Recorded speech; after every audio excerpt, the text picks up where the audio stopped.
आज के इस शॉर्ट सेशन में मैं आप लोगों को इम्परेटिव सेंटेंस की वैसी क्रियाएं जो इंट्रांजिटिव होती हैं उन्हें पैसिव में बदलना बताऊंगा। साथ ही साथ आप इनडायरेक्ट ऑर्डर को भी पैसिव में बदलना सीखेंगे। तो सबसे पहले मैं इम्परेटिव सेंटेंस की वैसी क्रियाएं जो इंट्रांजिटिव होती हैं उन्हें पैसिव में बदलना सीखते हैं। मैं Imtiaz Ahmad YouTube channel ITZ English में आपका स्वागत करता हूं। आइए इंट्रांजिटिव क्रियाओं को पैसिव में बदलते हैं। इंट्रांजिटिव वर्ब मतलब वैसी क्रिया जिसके बाद ऑब्जेक्ट नहीं हो। मैं थोड़ी सी इस पर बात करूंगा एक दूसरा एग्जाम्पल रख करके। जैसे he goes to school, ठीक है। I teach you, मुझे अभी फिलहाल ये महसूस हो रहा है कि मैं एक बार फिर से आपको ट्रांजिटिव और इनट्रांजिटिव क्रिया को फिर से बता लूं। ट्रांजिटिव का मतलब एक ऐसी क्रिया जो अपने एक्शन के प्रभाव को आगे ट्रांसफर करती है, भेजती है। जैसे आई टीच यू। अब इसमें टीच जो है अपने क्रिया के प्रभाव को आगे ट्रांसफर कर रही है और यू जो है इसको रिसीव कर रहा है। क्रिया के प्रभाव को यू जो है रिसीव कर रहा है। मतलब क्या हुआ कि यू जो है ये रिसीवर ऑफ एक्शन है और टीच जो है एक्शन को ट्रांसफर कर रही है। इसका मतलब कि ये टीच ट्रांजिटिव है। जो क्रिया अपने एक्शन को आगे ट्रांसफर करती है यानी कि वर्ब के बाद, वह क्रिया ट्रांजिटिव होती है। ठीक है, यानी कि यू जो है ऑब्जेक्ट है और टीच जो है ट्रांजिटिव वर्ब है। दूसरे सेंटेंस में ही गोज टू स्कूल। अब गोज जो है अपने एक्शन को आगे ट्रांसफर नहीं कर रहा है बल्कि एक्शन सब्जेक्ट को ट्रांसफर किया जा रहा है। अब आप कॉन्सेप्ट बना लीजिए कि वर्ब जब अपने एक्शन को आगे ट्रांसफर करती हो तो क्रिया ट्रांजिटिव होगी और अगर पीछे ट्रांसफर करती हो मतलब सब्जेक्ट को तो क्रिया इनट्रांजिटिव होगी। ये गोज जो है इनट्रांजिटिव है, इनट्रांजिटिव है। ठीक है, अब आज के इस क्लास में हम लोग इम्परेटिव सेंटेंस की कुछ वैसी क्रियाएं जो इनट्रांजिटिव होती हैं उन्हें हम पैसिव में बदलना सीखते हैं। अगर इम्परेटिव सेंटेंस की क्रिया इनट्रांजिटिव है तो उसकी पैसिव इस स्ट्रक्चर के हिसाब से बनेगी। स्ट्रक्चर देखो, you are dash dash dash plus infinitive. Infinitive का मतलब 2 प्लस V1। ठीक है, you are dash dash dash, ये डैश क्या है? तो अगर इम्परेटिव सेंटेंस की क्रिया से ऑर्डर का भाव व्यक्त हो तो बनाएंगे you are ordered plus infinitive. अगर कमांड है you are commanded plus infinitive. अगर एडवाइस है you are advised plus infinitive. तो ये पैसिव स्ट्रक्चर तब यूज होगा जब इम्परेटिव सेंटेंस की क्रिया इनट्रांजिटिव हो मतलब वर्ब के बाद ऑब्जेक्ट नहीं हो। एग्जाम्पल रख करके कॉन्सेप्ट को क्लियर कीजिए। पहला एग्जाम्पल मैंने रखा है वर्क हार्ड, कठिन परिश्रम करो। ठीक है, तो इसमें एडवाइस है। अगर एडवाइस है तो फिर बनाएंगे you are advised, you are advised to work hard, to work hard. ठीक है, गो आउट। अब इस सेंटेंस में ऑर्डर है बाहर जाओ, इसको पैसिव में बदलेंगे यू आर ऑर्डर्ड। इसलिए कि सेंटेंस में ऑर्डर यानी कि आदेश का भाव है। You are ordered to go out. To go out. ठीक है, शूट गोली मार दो, ये कमांड है, कठोर आदेश है। अब इसको हम पैसिव में बनाएंगे, you are commanded to shoot. ठीक है, वेट फॉर अ वाइल, थोड़ी देर प्रतीक्षा करो। अब इस सेंटेंस में थोड़ी देर प्रतीक्षा करो, इसमें ना ऑर्डर है, न कमांड है, न रिक्वेस्ट है, न एडवाइस है। क्या है भाई? तो मान लिया जाए कि अगर कोई व्यक्ति बाजार गया हो अपने दोस्त के साथ और किसी जगह पर दोस्त से कहे कि इंतज़ार करो थोड़ी देर, मैं उधर से लौटता हूँ, तो इसमें टेल की क्रिया है, कहने की क्रिया है। अब वेट फॉर अ वाइल ये टेल है, कहना क्रिया। अब इसको हम पैसिव में ऑर्डर, कमांड, रिक्वेस्ट, एडवाइस से नहीं बनाएंगे। कैसे बनाएंगे? You are told to wait for a while.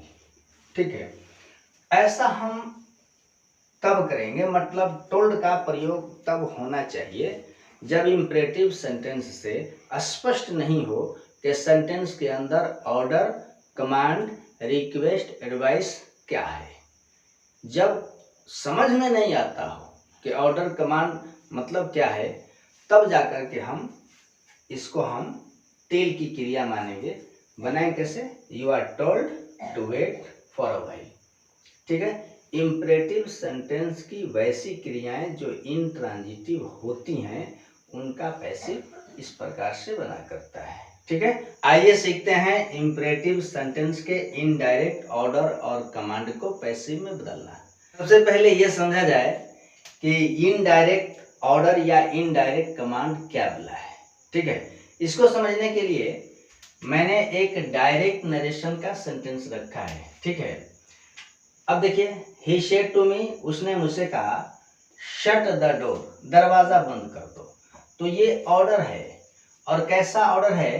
तो डायरेक्ट ऑर्डर है, जहां पर स्पीकर लिसनर को सीधे सीधे इस बात की आदेश दे रहा है कि शट द डोर, दरवाजा बंद कर दो। इसे हम डायरेक्ट ऑर्डर करेंगे, है ना। ये हमारा डायरेक्ट ऑर्डर है।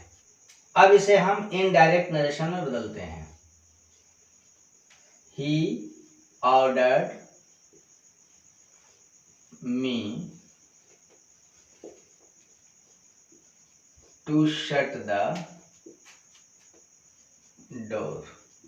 ठीक है, क्योंकि इधर इम्परेटिव सेंटेंस है, और जब इधर इम्परेटिव सेंटेंस होता है तो सेड टू को रिपोर्टेड स्पीच के अर्थ के आधार पर ऑर्डर, कमांड, रिक्वेस्ट, एडवाइस वगैरह में बदल दिया जाता है। ठीक है, इन्वर्टेड कॉमा की जगह टू का यूज होता है। अब ये ऊपर का सेंटेंस जो है ये डायरेक्ट ऑर्डर है। नीचे जो दिया गया है, he ordered me to shut the door, ये ऑर्डर है लेकिन इनडायरेक्ट ऑर्डर है ना, इनडायरेक्ट ऑर्डर।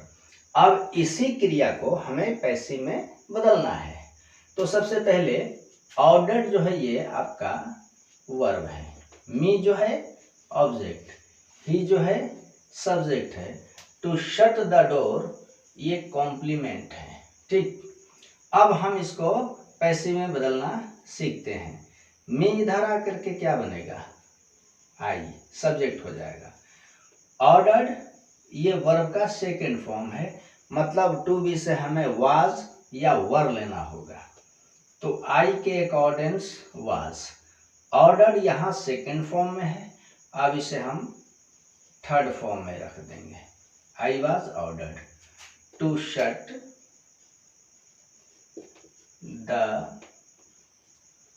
डोर, और बाई एजेंट को हटा दिया जाएगा। इसलिए हटा दिया जाएगा कि जब कभी भी आपका सेंटेंस लंबा हो जाए तो बाई एजेंट को हटा लिया जाए, है ना। ऐसा इसलिए कि लंबे सेंटेंस में बाई एजेंट रखने से वाक्य का कुछ एक विशेष मतलब नहीं निकलता है जो हम निकालना चाहते हैं। ठीक है, तो इसका क्या बना, I was ordered to shut the door. एक दो एग्जाम्पल और देखो। The doctor advised me to avoid spicy food. Doctor advised me, doctor ने मुझे सलाह दिया, टू अवॉइड स्पाइसी फूड, मसालेदार भोजन से परहेज करने के लिए। अब ये इनडायरेक्ट एडवाइस है। ठीक है, अब बनाते हैं इसको पैसिव। एडवाइस ये वर्ब का सेकंड फॉर्म है, मी ऑब्जेक्ट है, द डॉक्टर सब्जेक्ट है, टू अवॉइड स्पाइसी फूड ये हमारा कॉम्प्लीमेंट है, मी इधर आकर के सब्जेक्ट हो जाएगा। एडवाइज्ड सेकेंड फॉर्म है, वाज लेना पड़ेगा, I was advised to avoid spicy food. By agent, subject को बाई एजेंट बनाना छोड़ देंगे। एक और एग्जांपल देखो कमांड के लिए। The captain commanded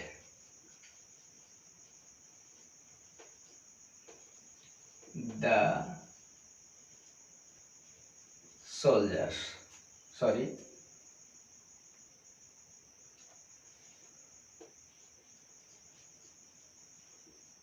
The captain commanded the soldier to fire. Captain ने सैनिक को कठोर आदेश दिया टू फायर, गोली चलाने के लिए। अब यहाँ कमांडेड ये वर्ब का सेकेंड फॉर्म है, द सोल्जर ऑब्जेक्ट है, टू फायर कॉम्प्लीमेंट है और कैप्टन जो है सब्जेक्ट है।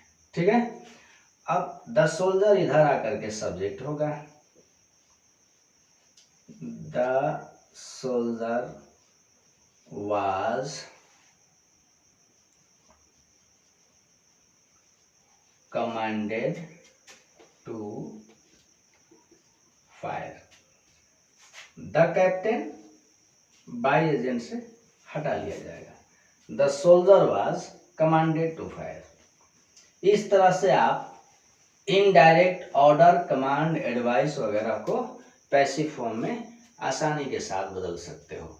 मुझे यकीन है कि आज का ये वीडियो आपको अच्छा लगा होगा। अगर वीडियो अच्छा लगा हो तो आप इसे अपने सारे दोस्तों में शेयर करें, साथ ही साथ चैनल को सब्सक्राइब कर लें और हो सके तो मुझे भी कमेंट कर लें। फिर मिलता हूँ अगले वीडियो में आपके लिए कुछ और लेकर के। खुदा हाफिज़, अलविदा।